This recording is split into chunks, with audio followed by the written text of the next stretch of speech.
each of them has left their own indelible mark while here at Northern. Some have marked on our desks and back on walls, while others have made lasting contributions to clubs and teams and various other associations they've been involved with. Every once in a while, a special student comes along. In this case, a very unique character by the name of Charlotte Smith,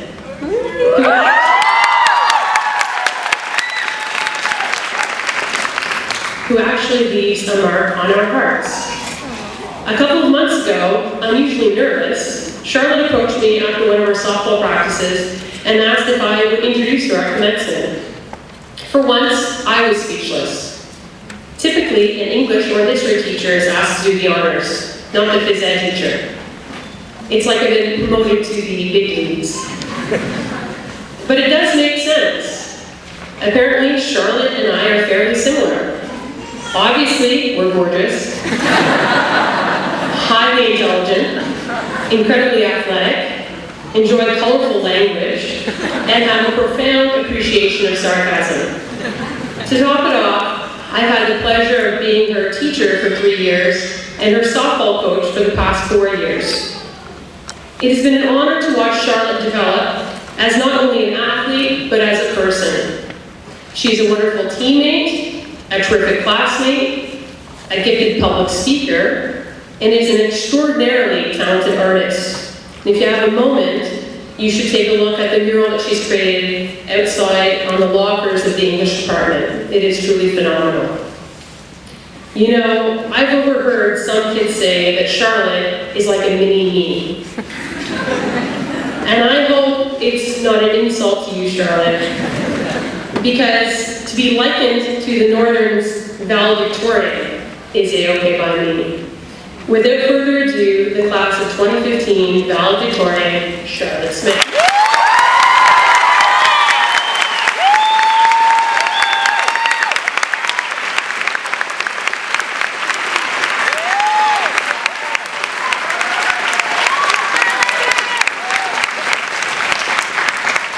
Well, she could have written that on her report card.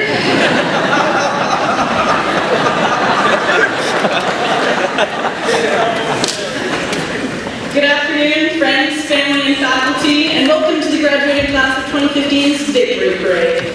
The graduates you see before you have worked tirelessly for the past 4 years to reach these pleather seats and to don these hand-me-down gowns, although judging by the 3 a.m. Snapchats and the midnight Skype calls, tirelessly might be the wrong choice of word. They are here today, though, because in all seriousness, they have achieved something remarkable.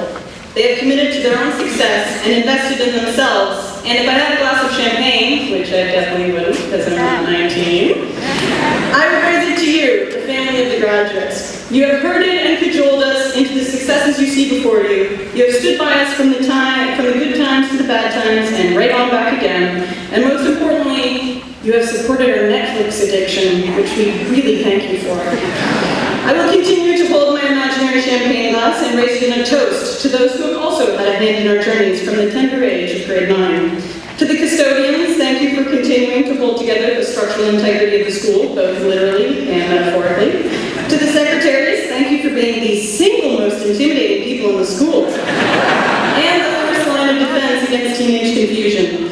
To Mr. Wilson and the administration, thank you for not completely losing your minds and emailing my mother about all the important dates. I really appreciate that. I really appreciate it, and also to the guidance counselors. Thank you for your valiant efforts to make sure we didn't spiral into total failure, although no promises for my future. And finally, to the teachers. You drove us up the wall. You made us want to burn every textbook we ever received. You made us hate finals and love the holidays, and you convinced us at some points that joining a traveling circus was better than finishing that one group project. But teachers, I'd like you all to take a look at the graduates. Because every single one of those kids is graduating today. Every single one of those kids has a bright future and a high school diploma and endless possibilities because of you. You had a hand in shaping every single one into the success that they are. You took on what many consider to be a thankless job, and you turned those kids into the people that they are right now, and we won't ever forget that. And for that reason, on behalf of myself and the graduating class, I'd like to sincerely say thank you.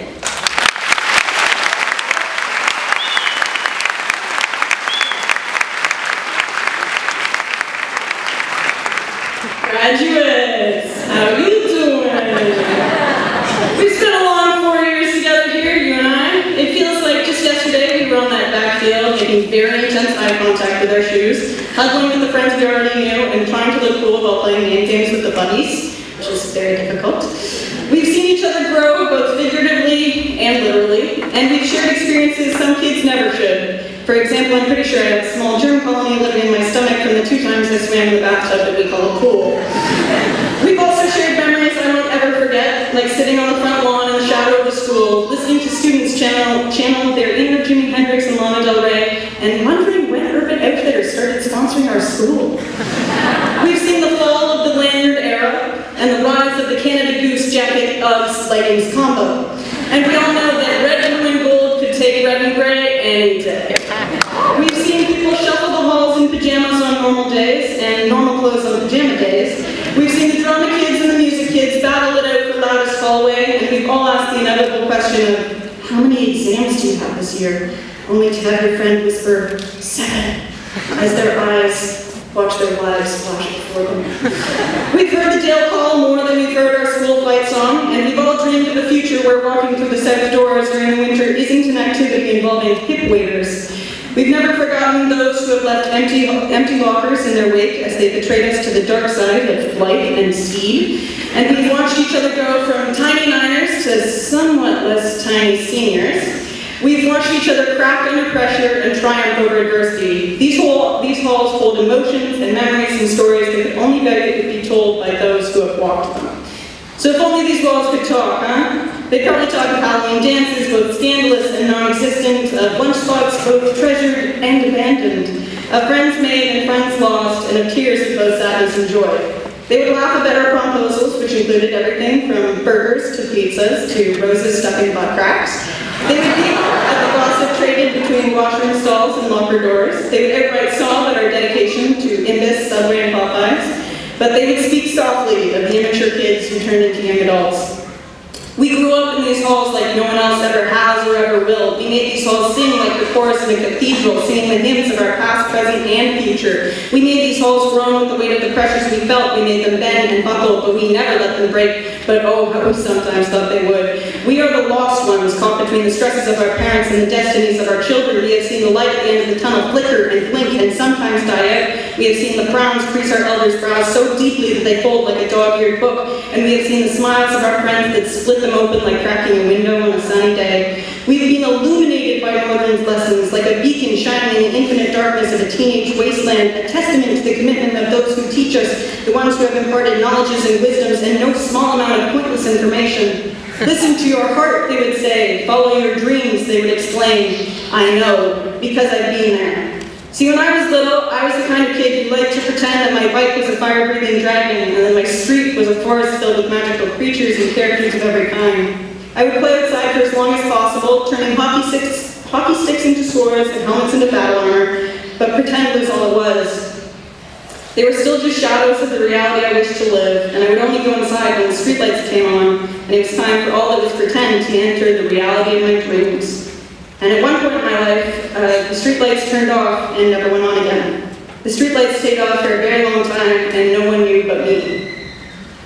I used energy, enthusiasm, jokes, and a rambunctious personality to cover up my insecurities and the time I spent inside my own head, and a lot of people only knew that version of me. In the fall of this year, I sat down with various members of my family and a close ring of friends, and I did something that the little kid in me never thought would happen. I told them I was gay, and I made the streetlights turn on. I've kept the rambunctious personality, energy, enthusiasm, and jokes, but they're not my shield anymore. They're my sword, and they're not just dreams anymore, they're reality. I took my weaknesses and I turned them into strength, and the only reason I could do that was because I found something here that you wouldn't normally expect to find at a public high school filled with 1,800 students. I found safety and normalcy and acceptance in family.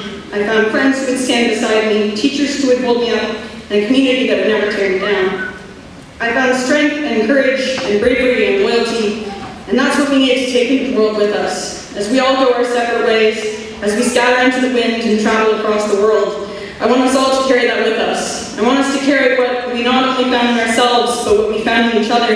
I want us to not just carry it, but to hoist it above our heads and scream it to the rooftops of every continent. I want us to make it echo between alley walls and mountains tall, because I believe in the power of dreams, the power of sparks and clicks and streetlights blinking on in the cavernous space between my ears, and that's what we're here for. Not just to graduate from Northern's halls that saw a squirrel like a tall oak watches a sapling, but to grab hold of every opportunity that life presents us and hold it so tightly people would mistake it for the fate's golden thread. Our lives are not here for us to endure, our lives are here for us to thrive. Not to live halfway, but to live with every ounce of our beings and with every piece of our souls and with every breath that we take. And no matter how many times we quote Dr. Seuss in the yearbook, we can see through it to the honesty that lies beneath the true and never-ending belief in the philosophy of, oh, the places you'll go, oh, the places you'll go, oh, the places you'll go, because we will go, and we will be better than anyone who has gone before. Thank you.